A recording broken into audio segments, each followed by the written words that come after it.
ബിസ്മില്ലാഹി വൽഹംദുലില്ലാഹി വസ്സലാത്തു വസ്സലാമു അലാ ഖാതിമിൻ നബിയ്യിൻ വഅലാ ആലിഹി വസഹ്ബിഹി അജ്മഈൻ അമ്മാ ബഅദ്. ചില ദോഷങ്ങൾ അതിന്റെ ശിക്ഷ അല്ലാഹു പരലോകത്തിലേക്ക് നീട്ടിവെക്കാതെ ഇവിടെ വെച്ച് തന്നെ നൽകും. അങ്ങനെയുള്ള ചില കാര്യങ്ങൾ വളരെ ഗൗരവത്തോടെ ശ്രദ്ധിക്കേണ്ട വിഷയം. സയ്യിദുനാ റസൂലുള്ളാഹി സ്വല്ലല്ലാഹു അലൈഹി വസല്ലം പറയുന്നു, കുല്ലു ദുനൂബിൻ യുഅഖിറുല്ലാഹു മിൻഹാ മാ ശാഅ ഇലാ യൗമിൽ ഖിയാമ. എല്ലാ പാപങ്ങളും അല്ലാഹു ഉദ്ദേശിക്കുന്നത് അല്ലാഹു അതിനെ ഖിയാമത്ത് നാളിലേക്ക് പിന്തിക്കും. അതിൽ നിന്ന് ഒഴിവുള്ള ചില കാര്യങ്ങൾ, ഇല്ലൽ ബഗ്യ വഉഖൂഖൽ വാലിദൈൻ ഔ ഖതിഅത്തുർ റഹീം യുഅജ്ജിലു ലിസാഹിബിഹാ ഫിദ് ദുനിയ ഖബലൽ മൗത്. ബഗ്യ ഒഴികെ, ബഗ്യ എന്ന് പറഞ്ഞാൽ അക്രമം എന്നാണ്. അതിൽ പ്രത്യേകിച്ച് ഇസ്ലാമിന് നേതൃത്വം കൊടുക്കുന്ന അല്ലെങ്കിൽ ഇസ്ലാമിക ഭരണം നടത്തുന്ന ഇമാമികൾക്കെതിരെ ഒക്കെ നടത്തുന്ന അക്രമത്തിനാണ് ബഗ്യ എന്ന് പറയുന്നത്. ഇപ്പൊ സയ്യിദുനാ ഉസ്മാൻ ഇബ്നു അഫ്ഫാൻ റളിയല്ലാഹു തആല അൻഹുവിന്റെ ഭരണത്തെ മുസ്ലിങ്ങളിൽ പെട്ടവരെന്ന് പറയുന്ന ചില ആൾക്കാർ വന്നിട്ട് തകർക്കാൻ ശ്രമിക്കുകയും മഹാനവറുകൾ ഉപരോധിക്കുകയും അങ്ങനെ അവരാൽ തന്നെ മഹാനവറുകൾ ഷഹീദാവുകയും ചെയ്ത കഥയൊക്കെ നമുക്കറിയാം.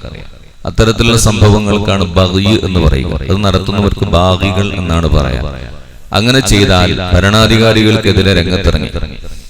ഭരണാധികാരികൾ എന്ന് പറയുമ്പോൾ ഹക്കിനെതിരെ ആരെങ്കിലും ഭരണം നടത്തും, അത് ചോദ്യം ചെയ്യാൻ പാടില്ല എന്നല്ല ഈ പറയുന്നത്.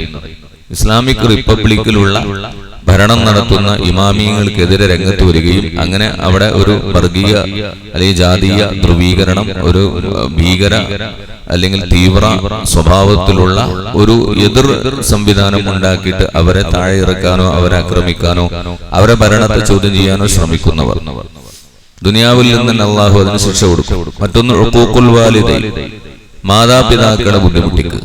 ഉമ്മാനിപ്പാനെ ഇടങ്ങേറാക്കിയാൽ അല്ലാഹു അതിന്റെ ശിക്ഷ പരലോകത്തിലേക്ക് നീട്ടിവെക്കില്ല, ദുനിയാവിൽ വെച്ച് അല്ലാഹു അതിന് ശിക്ഷ നൽകും. ഹബീബായ റസൂലുള്ളാഹി സ്വല്ലല്ലാഹു അലൈഹി വസല്ലം ഖതിഅത്തുർ റഹീം ഔ ഖതിഅത്തുർ റഹീം, അല്ലെങ്കിൽ ചാർച്ച ബന്ധങ്ങൾ മുറിക്കുക. ബന്ധങ്ങളെ കൂട്ടിച്ചേർക്കാനും അതിനെ ദൃഢമാക്കാനുമാണ് നബി സല്ലല്ലാഹു അലൈഹി വസല്ലം തങ്ങൾ പറഞ്ഞത്. പരിശുദ്ധ ഖുർആൻ വളരെ ഗൗരവത്തോടെ പഠിപ്പിച്ചു. പക്ഷെ ആ ബന്ധങ്ങളെ വെട്ടിമുറിച്ച് കുടുംബങ്ങൾ കലഹങ്ങളും കലാപങ്ങളും വിഭാഗീയതയും പ്രശ്നങ്ങളും കച്ചറകളും ഉണ്ടാക്കിയിട്ട് പല ചേരി തിരിഞ്ഞിട്ടുള്ള യുദ്ധങ്ങൾ നടക്കണ മാതിരിയുള്ള പരിപാടികൾ, അതിന് ശിക്ഷ ദുനിയാവെന്ന് കിട്ടും. അല്ലാഹു തആല ഖബലൽ മൗത്ത് എന്നാണ്, മരിക്കുന്നതിന് മുമ്പ്, ഉടനെ തന്നെ കിട്ടുക എന്നുള്ളതല്ല, മരിക്കുന്നതിന് മുമ്പ് അതിന്റെ ശിക്ഷ കൊടുക്കാതിരിക്കൂല എന്നാണ്. വളരെ ശ്രദ്ധിക്കേണ്ട വിഷയങ്ങളാണ്. പിന്നെ 3 പേരെ പറ്റി ചോദിക്കപ്പെടാൻ തന്നെ പാടില്ല എന്നാണ്. റജുലുൻ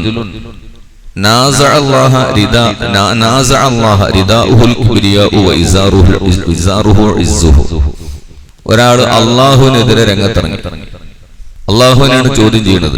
അവന്റെ യുക്തിയുടെ പേരിലോ അവന്റെ വിവരത്തിന്റെ പേരിലോ അല്ലെങ്കിൽ അവന്റെ ശാസ്ത്രബോധത്തിന്റെ പേരിലോ ചോദ്യം ചെയ്യുന്നത് അള്ളാഹുവിനെയാണ്, ധിക്കരിക്കുന്നത് റബ്ബുൽ ഇസ്സത്തിനെയാണ്. അള്ളാഹുവിനോട് തർക്കിക്കാനും അവനോട് എതിരിടാനും വന്ന വ്യക്തി അവനെ കുറിച്ച് അന്വേഷിക്കപ്പെടേണ്ടതില്ല എന്ന് വെച്ചാൽ അവൻ എന്ത് സംഭവിക്കുകയാണെങ്കിൽ അത് സംഭവിക്കും, അതേപറ്റി ചർച്ച ചെയ്യേണ്ട ആവശ്യമില്ല.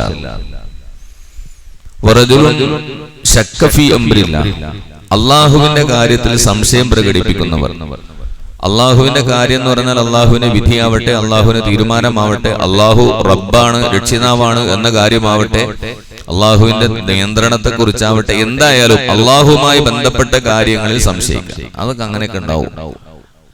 അതൊക്കെ നമ്മുടെ ബുദ്ധിക്ക് നിരക്കുന്ന കാര്യങ്ങളാണോ എന്ന നിലക്ക് അവന്റെ ബുദ്ധി വെച്ച് അവന്റെ പരിമിതമായ അറിവ് വെച്ച് അള്ളാഹുവിനെ അളക്കുക, അള്ളാഹുവിന്റെ കാര്യങ്ങൾ അവൻ തീരുമാനിക്കുക. എന്നിട്ട് അതിലൊക്കെ സംശയം ഉണ്ടാക്കുക, സ്വയം സംശയം വരിക, ബാക്കിയുള്ളവരെ സംശയം. ഈ കാലത്ത് വളരെ പ്രസക്തമായ ഹദീസുകളാണ് ഇതൊക്കെ. അള്ളാഹുവോട് തർക്കിക്കുക, അള്ളാഹുവിന്റെ കാര്യത്തിൽ സംശയം ഉണ്ടാക്കുക. എന്നിട്ട് അത് കേൾക്കുന്ന ആളുകൾ അള്ളാഹുവിൽ വിശ്വസിക്കുന്ന മുഅ്മിനീങ്ങളായിരിക്കും. അവർ കേൾക്കുന്നത് ഇതൊക്കെയാണ്. ഇപ്പൊ സോഷ്യൽ മീഡിയകളുടെ വ്യാപനം നമുക്ക് എല്ലാവർക്കും അറിയാലോ. ഒക്കെ തുറന്നാൽ ഇങ്ങനത്തൊക്കെയാണ് കാണുകയും കേൾക്കുകയും ചെയ്യുക. അപ്പൊ അങ്ങനെ കേൾക്കുന്ന വ്യക്തിക്ക് അതിൽ സംശയമായി. അങ്ങനെ അവസാനം ഈമാനിന്റെ കെട്ടുറപ്പൊക്കെ നഷ്ടപ്പെട്ട് കുറെ സംശയരോഗികൾ, പിന്നെ അവസാനം അത് മതനിരാസത്തിലേക്കും യുക്തിവാദത്തിലേക്കൊക്കെ ചെന്നെത്തും. സുബ്ഹാനല്ലാഹ്, അല്ലാഹു കാത്ത് രക്ഷിക്കട്ടെ. ആമീൻ. വൽ ഖനൂതു മിർ റഹ്മത്തില്ലാ, മൂന്നാമത്തെ ആള് അല്ലാഹുവിന്റെ റഹ്മത്തിൽ നിന്ന് ആശ മുറിയുന്നവൻ. അല്ലാഹുവിന്റെ റഹ്മത്തിൽ നിന്ന് നിരാശ ഉണ്ടാകാൻ പാടില്ല എന്നാണ്. നമുക്ക് എന്തെങ്കിലുമൊക്കെ പരീക്ഷണങ്ങളോ ബുദ്ധിമുട്ടുകളോ വരുന്ന സമയത്ത് അള്ളാഹു നമ്മളെ കൈയൊഴിഞ്ഞു വിചാരിക്കാൻ പാടില്ല. അത് ഖൈറാണെന്നാ ചിന്തിക്കേണ്ടത്. മുമ്പ് ഹദീസിൽ നമ്മൾ പഠിച്ചിട്ടുണ്ട്, എന്തെങ്കിലുമൊക്കെ ഒരു പരീക്ഷണം നമുക്ക് അള്ളാഹു തരുന്നത് ഒരിക്കലും അള്ളാഹു നമ്മെ ഇട്ട് വലിച്ചെറിഞ്ഞത് കൊണ്ടോ അവന്റെ കാരുണ്യത്തിൽ നിന്ന് നമ്മൾ അകറ്റുന്നത് കൊണ്ടല്ല. അതിലൂടെ അള്ളാഹുവിന്റെ കാരുണ്യം ദർശിച്ചവരാണ് അള്ളാഹുവിന്റെ സാലിഹ്യങ്ങളായ അടിമകൾ. കാരണം നമ്മൾ നന്മ ചെയ്ത് മുന്നേറി അള്ളാഹു ഉദ്ദേശിക്കുന്ന ഒരു പദവിയിലേക്ക് നമ്മൾ എത്താതിരിക്കുന്ന സമയത്താണ് അള്ളാഹു നമുക്ക് പരീക്ഷണങ്ങൾ തരുന്നത്. ആ പരീക്ഷണങ്ങൾക്ക് പ്രതിഫലം തന്നിട്ടെങ്കിലും അള്ളാഹു നമ്മളെ എത്തിക്കേണ്ടടുത്ത് എത്തിക്കുകയാണ്. ഇതാണ് സയ്യിദുനാ റസൂലുള്ളാഹി സ്വല്ലല്ലാഹു അലൈഹി വസല്ലം പറഞ്ഞ കാര്യം. അല്ലാതെ അള്ളാഹു എന്തെങ്കിലുമൊക്കെ സാമ്പത്തിക ശാരീരിക മേഖലകളിൽ ഏതെങ്കിലുമൊക്കെ പരീക്ഷണങ്ങൾ തരുമ്പോൾ അവിടെ അള്ളാഹുവിന്റെ റഹ്മത്തിൽ നിന്ന് നിരാശ, ഇനിയിപ്പോ നമ്മക്കൊന്നും ഇപ്പോ അത് ഉണ്ടാവൂല, അള്ളാഹു നമ്മളൊന്നും അനുഗ്രഹിക്കൂല, ഇനിയിപ്പോ അതൊന്നും ചിന്തിച്ചിട്ട് കാര്യമില്ല എന്ന് പറഞ്ഞ് വേറെ വളഞ്ഞ വഴിയിലേക്ക് പോവുക. ഒരിക്കലും അതൊരു വിശ്വാസിക്ക് യോജിച്ചതല്ല എന്നാണ് സയ്യിദുനാ റസൂലുള്ളാഹി സ്വല്ലല്ലാഹു അലൈഹി വസല്ലം പറയുന്നത്. ബഹുമാനപ്പെട്ട അബൂ ഹുറൈറ റളിയല്ലാഹു തആല അൻഹു പറയുന്നു, യുബ്സിറു അഹദുകുമുൽ ഖദാത ഫീ ഐനി അഖി വയൻസൽ ജിദ്അ ഫീ ഐനി നഫ്സി. വല്ലാത്തൊരു പ്രയോഗമാണ്. നിങ്ങൾ ഓരോരുത്തരും അവന്റെ സഹോദരന്റെ കണ്ണിലുള്ള ചെറിയ കരടുകൾ ഇങ്ങനെ കാണുക, എന്നാലോ വയൻസ അവൻ സ്വയം മറക്കുന്നു അൽ ജിദ്അ വലിയ മരത്തടിയെ. ഇത് തന്നെ ഈത്തപ്പനത്തടിക്കാണ് പറയാം.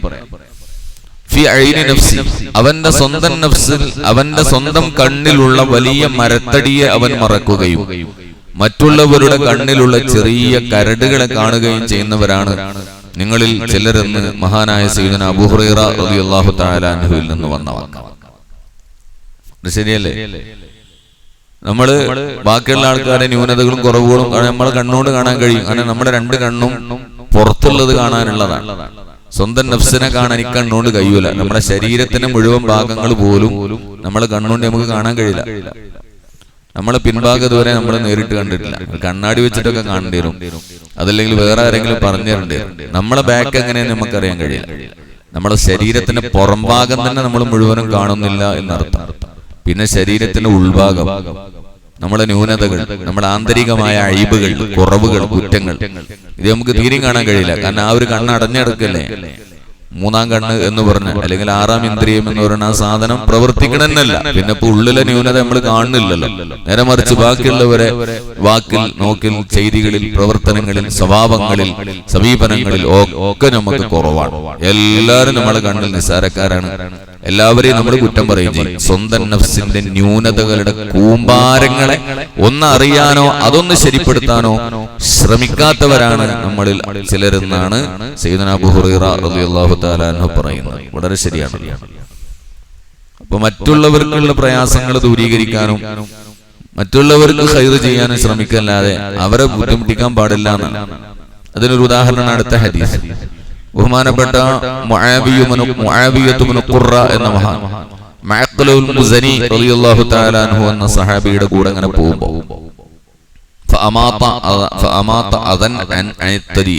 വഴിയിൽ ഒരു മാലിന്യം ഉണ്ടായിരുന്നു. ആളുകൾക്ക് നടക്കുമ്പോൾ തടസ്സം വരുന്ന രൂപത്തിലുള്ള എന്തോ ബുദ്ധിമുട്ടിക്കുന്ന എന്തോ സാധനം, അതിന് അദ്ദേഹം ഓടിപ്പോയി എടുത്തിട്ട് മാറ്റി. ആര്? മഅഖലുൽ മുസനി റളിയല്ലാഹു തആല. അത് കണ്ടപ്പോ എനിക്ക് വല്ലാത്ത ആശ്ചര്യം തോന്നുന്നു. വലിയ വലിയ മഹാന്മാരല്ലേ, ഓലൊക്കെ സ്വന്തം കൈകൊണ്ട് മാലിന്യങ്ങളൊക്കെ എടുത്ത് വലിച്ചെറിയാന്ന് പറയുമ്പോ എന്നത് വല്ലാതെ ആകർഷിച്ചു. മുആവിയ്യത്ത് ഇബ്നു ഖുറ റളിയല്ലാഹു അൻഹു പറയുന്നു, അങ്ങനെ എന്ത് ചെയ്തു? ഞങ്ങൾ ഇങ്ങനെ കൂടെ നടന്നു പോകുമ്പോ ഫറഅയ്തു ശൈഅൻ, ഞാൻ വേറൊരു സാധനം എന്റെ കണ്ണുകൊണ്ട് കണ്ടു. അതായത് ആളുകൾക്ക് നടക്കുമ്പോൾ തടസ്സമാകുന്ന എന്തോ ഒന്ന് എന്റെ ശ്രദ്ധയിൽപ്പെട്ടപ്പോ അതും മൂപ്പര് എടുത്തിടുന്നു എനിക്ക് ഉറപ്പാണ്. അത് മൂപ്പര് എടുത്തിടുന്നതിന് മുമ്പ് വേഗത്തിൽ ഓടിച്ചെന്ന് ഞാൻ എന്റെ കൈ കൊണ്ട് എടുത്തു മാറ്റി. എനിക്കും അതിന്റെ ഗുണം കിട്ടണല്ലോ എന്ന് കരുതി. അപ്പൊ മൂപ്പർ എന്നോട് ചോദിച്ചു, മാ ഹമലക അലാ മാ സനഅത യാ ഇബ്നു അഖി, സഹോദര നീ അത് ചെയ്യാൻ നിന്നെ പ്രേരിപ്പിച്ച കാര്യം എന്താണെന്ന്. നീ നമ്മൾ ഒരുമിച്ച് നടക്കുമ്പോൾ നീ വേഗത്തിൽ മുന്നോട്ട് ഓടിപ്പോയിട്ട് ആ മാലിന്യം എടുത്ത് വലിച്ചെറിഞ്ഞല്ലോ, എന്താണ് കാരണം? അദ്ദേഹം പറഞ്ഞു, നിങ്ങൾ ഒരു കാര്യം ചെയ്യുന്നത് കണ്ടപ്പോ, നിങ്ങളെ പോലത്തെ വലിയ ആൾക്കാരൊക്കെ ഒരിക്കലും നല്ലതല്ലാത്തത് ചെയ്യില്ലല്ലോ, അപ്പൊ അത് കണ്ടപ്പോ ഞാൻ ഒന്ന് ചെയ്തതാണ് എന്ന് പറഞ്ഞു. വളരെ നന്നായിട്ട്, വളരെ നന്നായിട്ട്. അങ്ങനെ തന്നെയാണ് ചെയ്യേണ്ടത്. കാരണം നബി സല്ലല്ലാഹു അലൈഹി വസല്ലമ തങ്ങൾ പറയുന്നത് ഞാൻ കേട്ടതാണ്. എന്താണ് കേട്ടത്? മൻ അമാത അദൻ അൻ തരീഖിൽ മുസ്ലിമീൻ, മുസ്ലിമീങ്ങൾ നടന്നു പോകുന്ന വഴിയിൽ നിന്ന് എന്തെങ്കിലുമൊക്കെ ദ്രോഹിക്കുന്ന കാര്യങ്ങളോ ബുദ്ധിമുട്ടിക്കുന്ന, തടസ്സപ്പെടുത്തുന്ന, നടന്നു പോകുമ്പോൾ അവർക്ക് ബുദ്ധിമുട്ടുണ്ടാക്കുന്ന എന്തായാലും വേണ്ടില്ല, അങ്ങനെയുള്ള എന്തെങ്കിലും ഒരു വസ്തുവിനെ ഒരാള് നീക്കം ചെയ്ത് കഴിഞ്ഞാൽ കുത്തിബ ലഹു ഹസന, അയാൾക്ക് ഒരു നന്മ എഴുതപ്പെടും. ഒരു നന്മ എന്നൊക്കെ പറയുമ്പോൾ നമ്മളതൊരു നിസ്സാരമായിട്ട് കാണരുത്. ഒരു നന്മ, ഒരൊറ്റ നന്മ മതി. അതാണ് ഒമൻ തുഖ്ബിലത് ലഹു ഹസന. റസൂലുള്ളാഹി സ്വല്ലല്ലാഹു അലൈഹി വസല്ലം തങ്ങളുടെ തിരുവചനമാണ്. ഒമൻ തുഖ്ബിലത് ലഹു ഹസന, ഒരു നന്മ എന്ന് പറഞ്ഞ് നിസ്സാരപ്പെടുത്തണ്ട. ഒരു ഹസനത്തിനെ സ്വീകരിക്കപ്പെട്ടു കഴിഞ്ഞാൽ, ഒരൊറ്റ നന്മ സ്വീകരിക്കപ്പെട്ടാൽ ദഖലൽ ജന്ന, ആ പേരിൽ അയാൾ സ്വർഗത്തിൽ കടക്കുമെന്ന് സയ്യിദുനാ റസൂലുള്ളാഹി സ്വല്ലല്ലാഹു അലൈഹി വസല്ലം. ഒരുപാട് നന്മകൾ ഇങ്ങനെ ചെയ്തുകൊണ്ടിരിക്കുക. ചിലതൊക്കെ ചിലപ്പോൾ തള്ളപ്പെട്ടേക്കാം, അല്ലാഹു ഒക്കെ സ്വീകരിക്കട്ടെ എന്ന് ദുആ ചെയ്യാമെങ്കിലും, പക്ഷെ ചിലത് തള്ളപ്പെട്ടാലും വേറെ ചില നന്മകളെങ്കിലും സ്വീകരിക്കപ്പെട്ടു പോയാൽ രക്ഷപ്പെടാൻ ചിലപ്പോൾ ഒരൊറ്റ നന്മ മതിയായേക്കാം. റോഡിൽ നിന്ന് ഒരു മാലിന്യം, ആളുകൾക്ക് നടക്കുമ്പോൾ ബുദ്ധിമുട്ടുണ്ടാക്കുന്ന കല്ലോ മുള്ളോ എന്തായാലും വേണ്ടില്ല, അതെടുത്തൊന്ന് ഒഴിവാക്കി നമ്മൾ പോകുമ്പോൾ നമ്മളത് കാല് കവച്ചു വെച്ച് അങ്ങോട്ട് നടന്നാൽ നമ്മളെ തടി സലാമത്തായി. പക്ഷെ നമ്മൾ പിന്നിൽ വരുന്ന ഒരാള് ഒരു കണ്ണില്ലാത്ത ഒരാളാവാം ചിലപ്പോൾ, അതല്ലെങ്കിൽ അത് ശ്രദ്ധയിൽപ്പെടാത്ത ഒരാളാവാം ചിലപ്പോ. അവരത് കാലിൽ തട്ടുകയോ അവർക്ക് പരിക്ക് പറ്റുകയോ ഒക്കെ ചെയ്യാൻ സാധ്യത ഉണ്ടല്ലോ. അതുകൊണ്ട് വഴിയിലുള്ള മാലിന്യങ്ങൾ നീക്കുക എന്ന ആ ഒരു നന്മ സ്വീകരിക്കപ്പെട്ടാൽ തന്നെ സ്വർഗത്തിൽ കിടക്കാൻ സാധ്യതയുണ്ടെന്നാണ് സയ്യിദുനാ റസൂലുള്ളാഹി സ്വല്ലല്ലാഹു അലൈഹി വസല്ലം. സാധ്യത എന്നല്ല പറഞ്ഞു, ദഖലൽ ജന്ന എന്നാണ്. ദഖലൽ ജന്ന എന്ന് പറഞ്ഞ വാക്കിന്റെ അർത്ഥം എന്താ അറിയോ? അത് ഭൂതകാല ക്രിയയാണ്. ദഖല എന്ന് പറഞ്ഞാൽ കടന്നു കഴിഞ്ഞു, പ്രവേശിച്ചു, അതായത് അത്രയും പ്രതീക്ഷിക്കാൻ പറ്റിയ കാര്യമാണ് അത് എന്നാണ്. അപ്പൊ എന്താ വേണ്ടെന്ന് വെച്ചാൽ പരസ്പര സഹകരണത്തോടെയും സ്നേഹത്തോടെയും ആരെയും ബുദ്ധിമുട്ടിക്കാതെയും പ്രത്യേകിച്ച് മാതാപിതാക്കളെയും കുടുംബങ്ങളെയും ഒന്നും ദ്രോഹിക്കാതെയുള്ള ഒരു ജീവിതമാണ് മനുഷ്യനിൽ ഉണ്ടാവേണ്ടത് എന്നാണ് ഇന്നത്തെ പാഠം നമ്മളെ പഠിപ്പിച്ചത്. മുമ്പ് പറഞ്ഞൊരു ഹദീസ് വീണ്ടും ഇവിടെ ഇമാം ബുഖാരി റഹ്മത്തുള്ളാഹി അലൈഹി തങ്ങൾ എടുത്തു വെച്ചിട്ടുണ്ട്. മുമ്പ് കഴിഞ്ഞൊരു ഹദീസ് ആണെങ്കിലും ഈ ബാബിൽ ആവശ്യമുള്ളതുകൊണ്ട് അതിനെ വീണ്ടും മുമ്പ് എടുത്തു വെക്കുക. സയ്യിദുനാ റസൂലുള്ളാഹി സ്വല്ലല്ലാഹു അലൈഹി വസല്ലം പറയും, അബൂ ഹുറൈറ തങ്ങൾ റിപ്പോർട്ട് ചെയ്യുന്നു, ഇഹ്തജ്ജത്തിൻ നാറു വൽ ജന്ന, സ്വർഗ്ഗവും നരകവും തമ്മിൽ തർക്കം കൂടി, രണ്ടു കൂട്ടരും തമ്മിൽ അങ്ങോട്ടും ഇങ്ങോട്ടും വാഗ്വാദമാണ്, സ്വർഗ്ഗവും നരകവും തമ്മിൽ. നരകം പറഞ്ഞു, യദ്ഖുലുനി അൽ മുതജബ്ബിറൂന വൽ മുതജബ്ബിറൂൻ, വലിയ അഹങ്കാരികളും വലിയ വലിയ ധിക്കാരികളുമായ ആൾക്കാരൊക്കെയാണ് എന്റെ അടുത്തേക്ക് വരാ. ഒരു കാര്യപ്പെട്ട ആൾക്കാരാണ്, അവരാണ് എന്റെ ഉള്ളിൽ പ്രവേശിക്കാനിരിക്കുന്നത്. വലിയ വലിയ VIP-കളായിരിക്കും അവരുടെ ദുനിയാവിലെ. മറ്റുള്ളവരെ അടിച്ചമർത്തി, മറ്റുള്ളവരെ ശല്യപ്പെടുത്തി, കയ്യൂക്കുകൊണ്ട് കാര്യക്കാരായി, സമ്പത്തുകൊണ്ട് ജനങ്ങളെ ഭരിച്ച് ഒതുക്കണേക്ക അഹങ്കാരികളും ധിക്കാരികളായ ആൾക്കാർ, അവരാണ് എന്റെ ഉള്ളിലേക്ക് പ്രവേശിക്കാനിരിക്കുന്നത് എന്ന് നരകം പറഞ്ഞപ്പോ സ്വർഗം മറുപടി പറഞ്ഞു, എന്റെ അടുത്തേക്ക് ഈ പാവങ്ങളും ബലഹീനന്മാരും സാധുക്കളും ജനങ്ങളിൽ അവഗണിക്കപ്പെടുന്ന ആൾക്കാർ ഉണ്ടല്ലോ. നമ്മള് ചിലപ്പോ പൊട്ടന്മാരാന്ന് കരുതും, നോളജ് ഇല്ലാത്തവരാന്ന് കരുതും, സമ്പത്തില്ലാത്തവരാ. സമൂഹത്തിൽ ഹദീസിൽ വേറെ കാണാം, ഓല് പെണ്ണ് ചോദിച്ചാൽ ആരും പെണ്ണിട്ടിച്ചു കൊടുക്കൂല, അവര് കടം ചോദിച്ചാൽ ആരും കടം കൊടുക്കൂല. അവരൊരു സദസ്സിലിരിക്കുന്ന സമയത്ത് കാര്യപ്പെട്ട ചർച്ചകൾ നടക്കുകയാണെങ്കിൽ ആ ചർച്ചന്റെ ഇടയിൽ ഇതിൽപ്പെട്ട ഒരാൾ എണീറ്റ് നിന്നിട്ട് എന്തെങ്കിലും ഒരു അഭിപ്രായം പറഞ്ഞ ആൾക്കാർ മൈൻഡ് ചെയ്യില്ല. സയ്യിദുനാ റസൂലുള്ളാഹി സ്വല്ലല്ലാഹു അലൈഹി വസല്ലം പറയാം, അങ്ങനത്തെ പാവങ്ങളുടെ സമൂഹത്തിൽ അവഗണിക്കപ്പെടുന്നവർ ആരും അവരെ ശ്രദ്ധിക്കൂല. അവർക്ക് സുഖമില്ലാതെ ആയാലും ആരും അവരെ കാണാൻ പോകില്ല. സമൂഹത്തിൽ പരിഗണിക്കപ്പെടാത്ത പച്ചപ്പാവങ്ങൾ നാളെ സ്വർഗത്തിന്റെ വാതിൽ തുറക്കുന്ന സമയത്ത് അവിടുത്തെ ക്യൂ നോക്കിയാൽ മുന്നിൽ ഇങ്ങനത്തെ സമൂഹങ്ങൾ പോയത്തക്കാരും പാവങ്ങളുമായി കണ്ട സാധുക്കളായിരിക്കും സ്വർഗത്തിൽ ആദ്യം കിടക്കുക എന്നാണ് സയ്യിദുനാ റസൂലുള്ളാഹി സ്വല്ലല്ലാഹു അലൈഹി വസല്ലം. ബാക്കിയുള്ളവർക്ക് നല്ലോണം പറയണ്ടാവും, കണക്ക് തീർത്തിട്ടേ അപ്പുറത്തേക്ക് പോകാൻ പറ്റും. ആ കണക്ക് പറച്ചില് ചിലപ്പോ അവിടെ തന്നെ പാതാളത്തിലേക്ക് താണു പോകാനും സാധ്യത. മറ്റവർക്ക് അങ്ങനെ ഒന്നും ഉണ്ടാവില്ല.